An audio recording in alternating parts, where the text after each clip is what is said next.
Hello, I'm Marco. Welcome to my newest Let's Play. This will be my first Let's Play with the Europa Universalis 4 and also my first Let's Play with a game other than Hearts of Iron 3.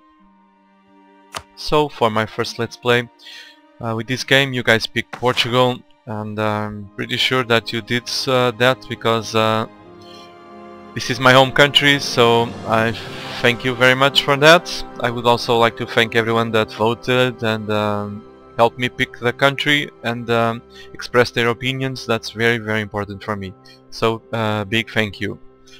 So let's have a look at Portugal in this game. This is a member of the Western Technology Group. This means that we don't have any handicaps whatsoever regarding technology. Some countries in this game, technology groups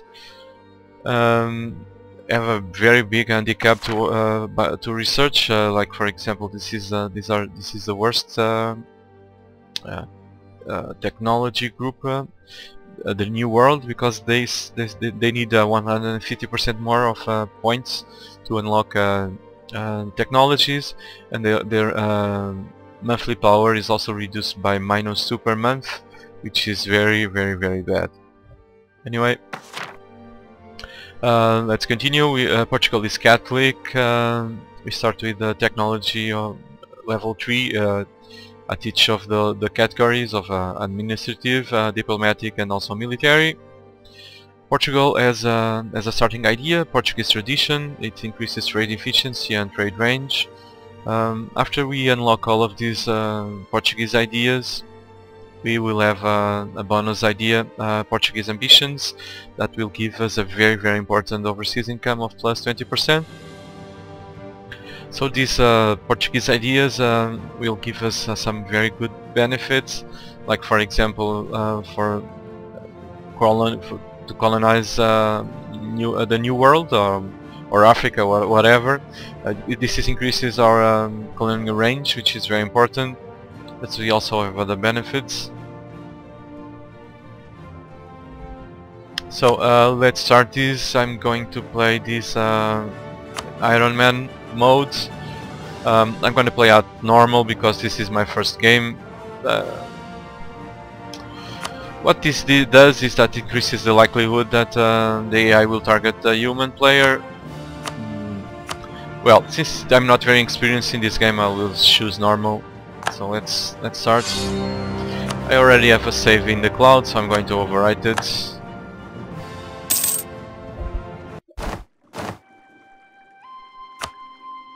I'm gonna start by just a very quick, I hope so, I really hope so, a very quick explanation of the interface here, and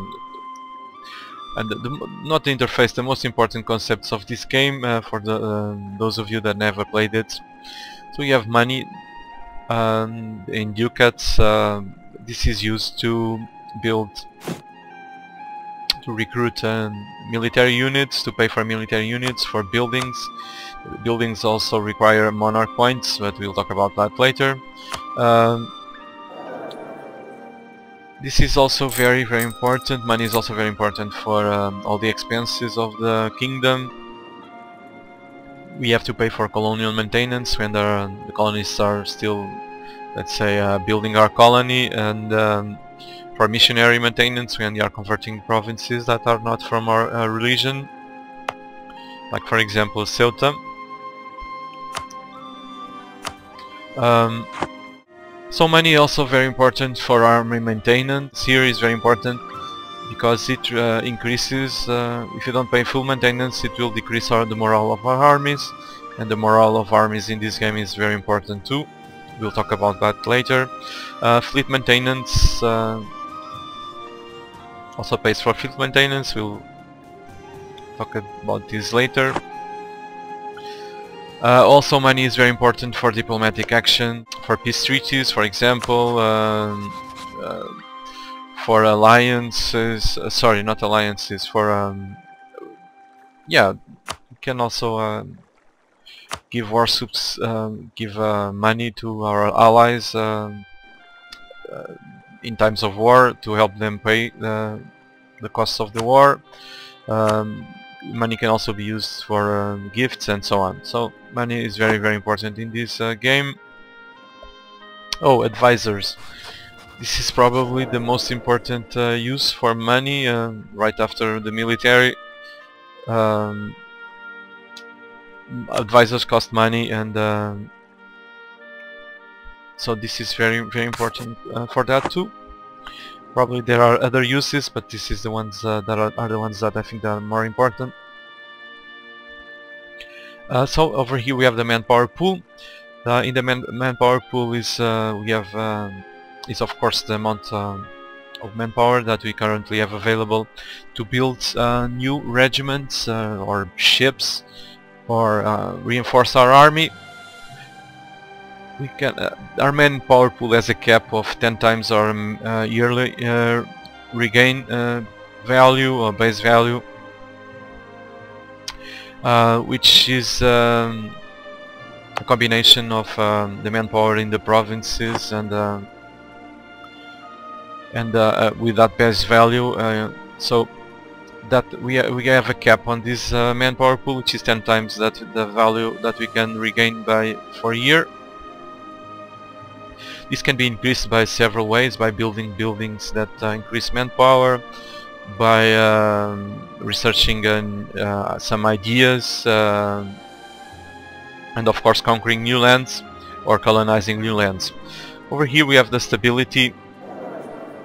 Stability is yeah,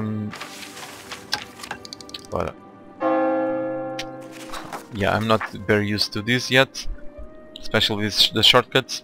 So stability is very important because if we have negative stability, this will increase very, very much the revolt risk, and that's the likelihood that the provinces will rebel. This is much revolt risk in this game. It's much, much worse than in Hearts of Iron 3. Hearts of Iron 3 is just an annoyance. Over here it can completely wreck your country. So always try to keep stability at least at 0. The higher the better, but we have to balance these, because increasing stability costs us administrative power. So always keep that in mind.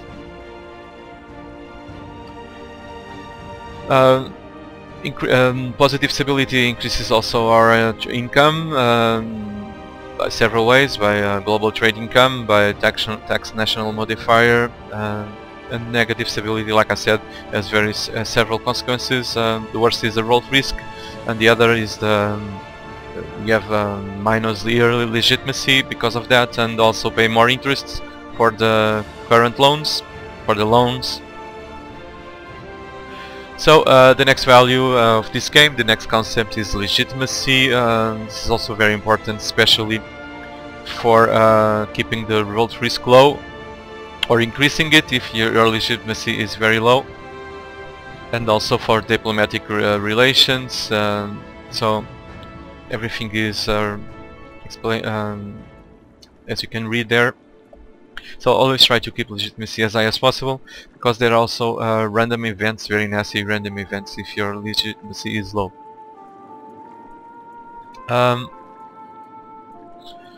Let's talk a bit about Monarch points, Monarch power.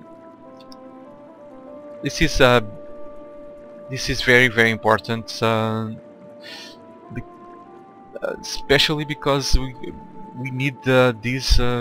We need administrative power, we need diplomatic power and military power for almost everything in this game, from building buildings to annexing provinces, to signing peace treaties where we reclaim territories, and but this is used especially, it's used almost for everything. Like I said, I'm already talking too much, but its main use is for technology. So each of these technologies, each category requires those points. In this case we need 570 of admin manpower to unlock national ideas, and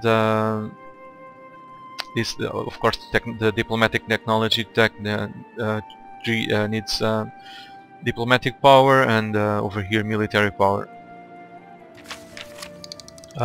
Monarch points are also needed to unlock ideas. So let's talk a little bit about ideas. Ideas are very important because they provide unique benefits, and it's a way where you before choosing what's your preferred idea, what is your first idea, this is very much tied with the strategy and the country you are playing with. So as Portugal, I probably I'm going to choose exploration ideas, because I want colonists to colonize a new world, to colonize provinces that are not claimed by anyone and that can be colonized.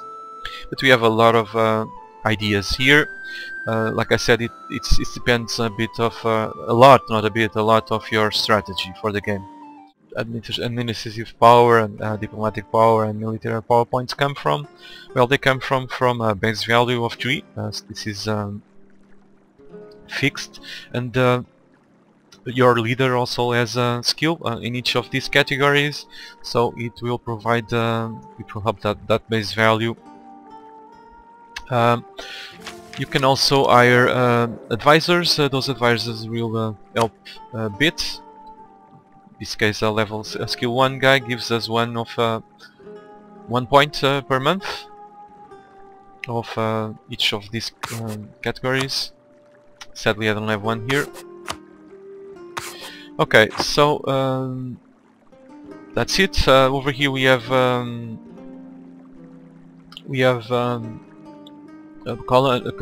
merchants, colonists, diplomats, and missionaries. These are self-explanatory, with probably the exception of merchants. But the merchants are used in trade nodes to collect from trade or to steer trade.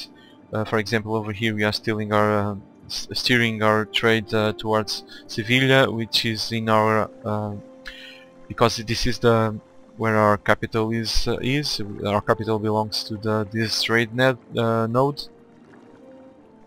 But we will talk about that a bit later.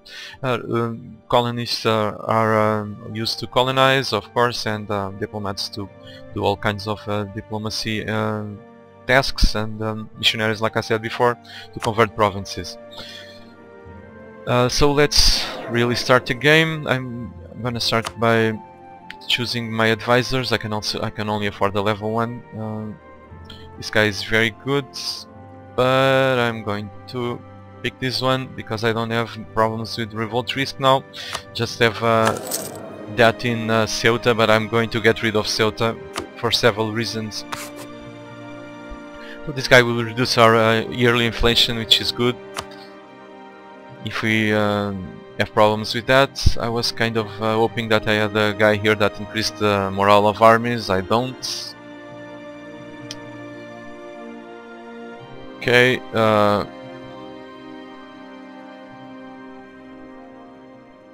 Morale of armies would be a no-brainer. I cannot afford this guy. Usually, at least in patch 1.2, this guy only was a level 1. Now I see him level skill 3. So probably this was changed in the patch. I don't know. Okay, I'm gonna choose this guy. So next is diplomacy. Before I forget it, I'm gonna get rid of this province here. I'm gonna get rid of Ceuta because Ceuta has a revolt risk already, and it's from another religion, and I cannot convert it. It's also because of the revolt risk, rebels can spawn here. I don't want to deal with that. I just want to get rid of it because we don't have deserts or religious unity, which in turn gives us a very bad or some bad modifiers. So I'm gonna get rid of that. So I'm gonna sell this province to Algiers, or Morocco. These guys probably give me more money for it. Uh,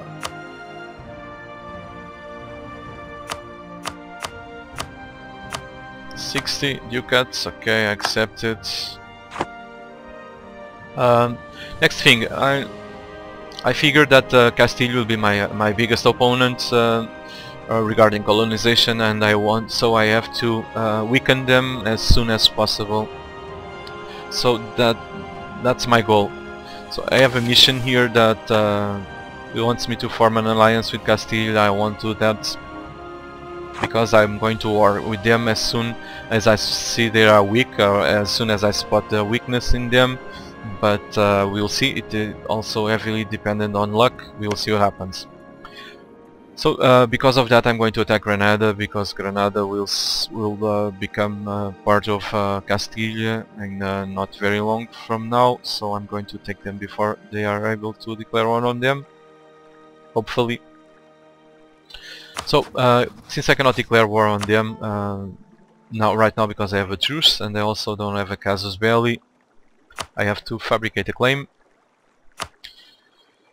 But if I fabricate a claim on one of their provinces, I face a risk of being exposed and being discovered doing that, and that gives us an aggressive expansion, which is very bad in this game. With enough aggressive expansion, the whole world can join a coalition against you, and so we have to avoid aggressive expansion as much as possible. Since the only way to avoid being exposed, at least the only way that I know of right now, without advisors that give us a spy offensive, I don't have none of the guy like that. So another good way, I think I'm not saying any things stupid, I don't think I am, but another way of reducing the chances of being spotted is by naming Granada my rival, so I'm going to do that.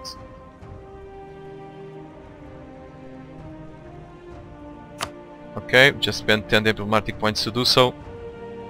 This will hurt our relations, but will decrease the possibility of being discovered.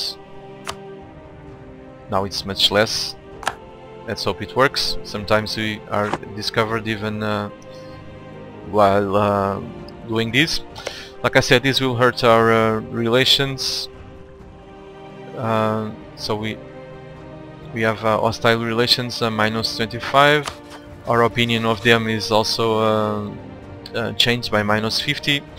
So I'm talking too much. Next,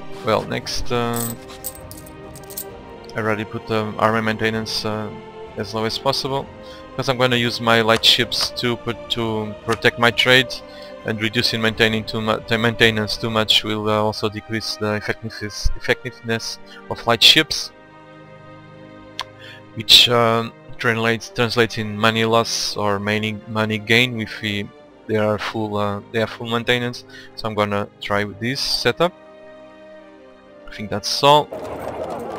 Regarding trade, I'm not going to talk very much about trade, because this is one of those things that I'm not going to waste much time, at least not early on, because this is very small. I need the money.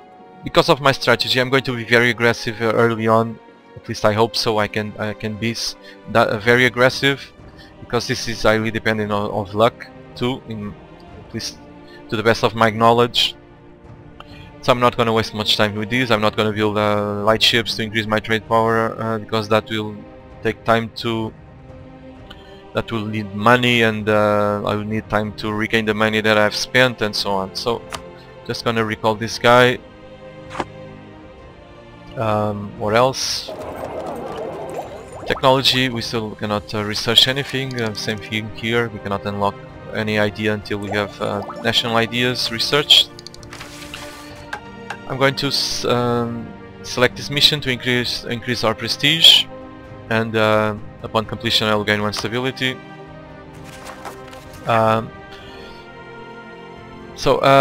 Ceuta has revolt risk, but I already sold that province. For example, because of Ceuta we don't have religious unity. This increases the national revolt risk overall. Probably that also decreases the... not probably, it also decreases the yearly papal influence, and also increases the stability cost modifier, so I'm gonna get rid of that. So the military, we are under our strength limits,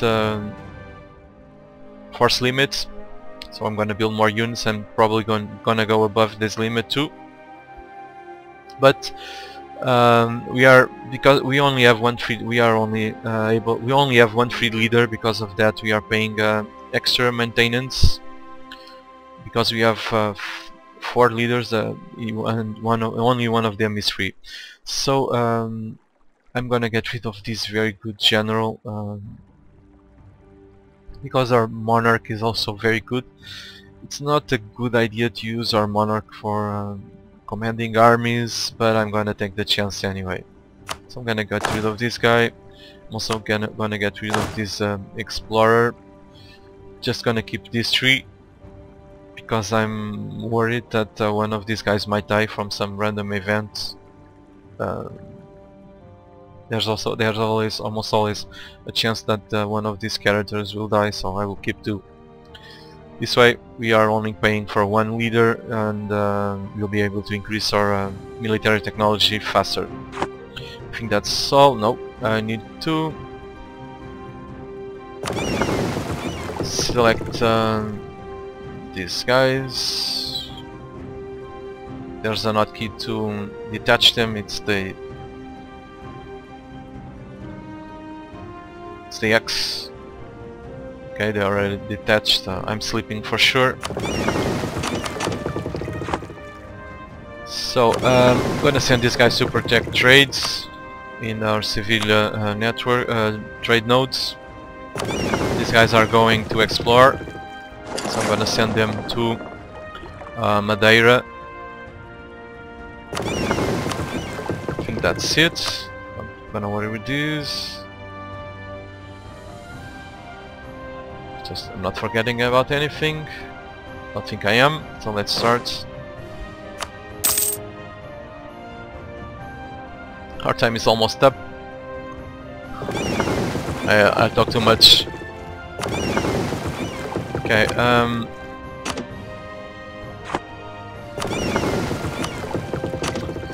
I'm going to use the navy to explore unknown lands. This game, lands and sea, of course. It has the name of Terra Incognita. So while we explore these regions, unknown regions, we will gain prestige.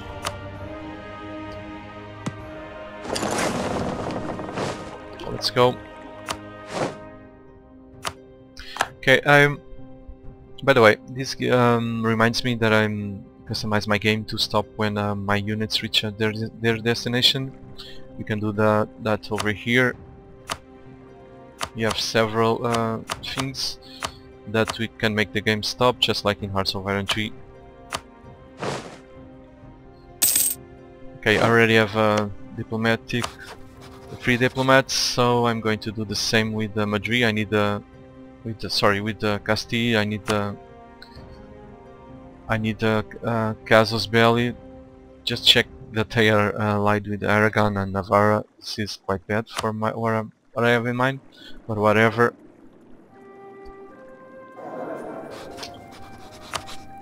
Gonna name them my rivals. I'm gonna fabricate a claim.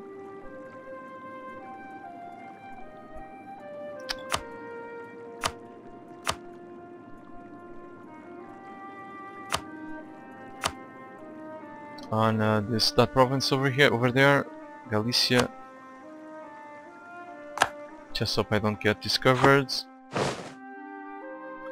I'm gonna make this a 30-minute episode.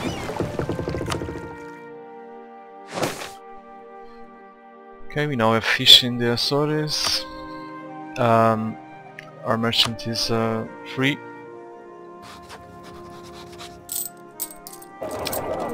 So I'm gonna send him just to collect trade from here.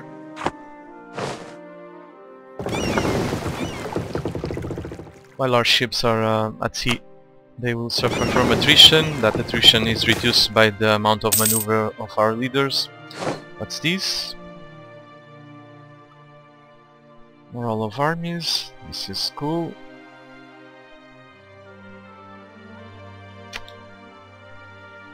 Well, but don't know.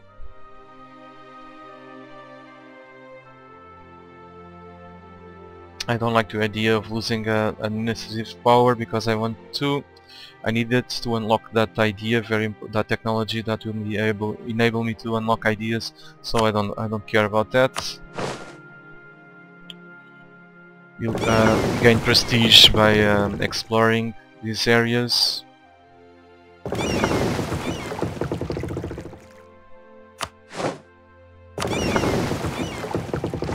And keep moving.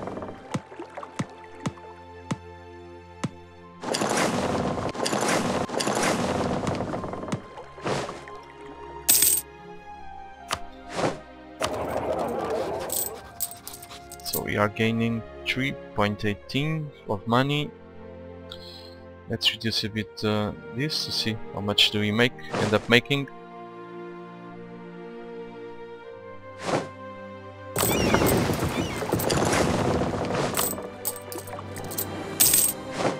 Okay, we're making more money.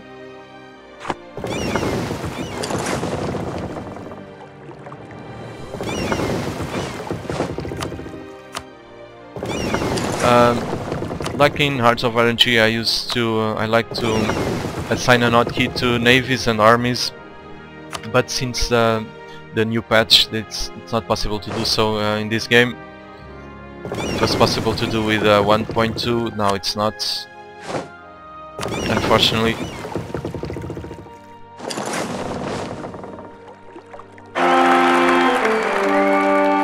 Okay, we now have a new heir. A very good guy, so it seems.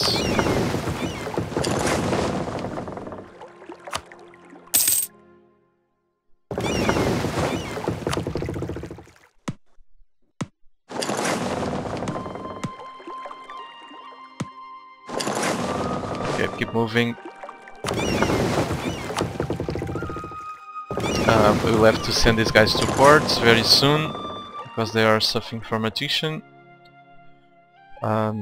That attrition is reduced by the maneuver of the leader for explorer.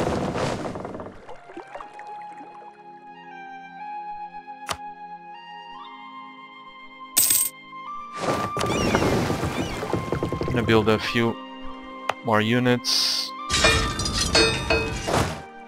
Have 3 of cav.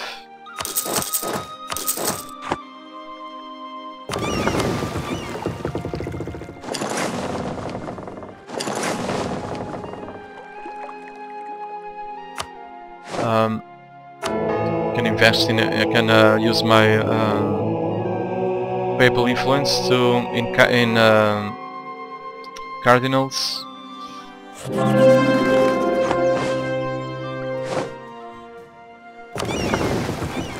Okay, I'm gonna bring these guys back.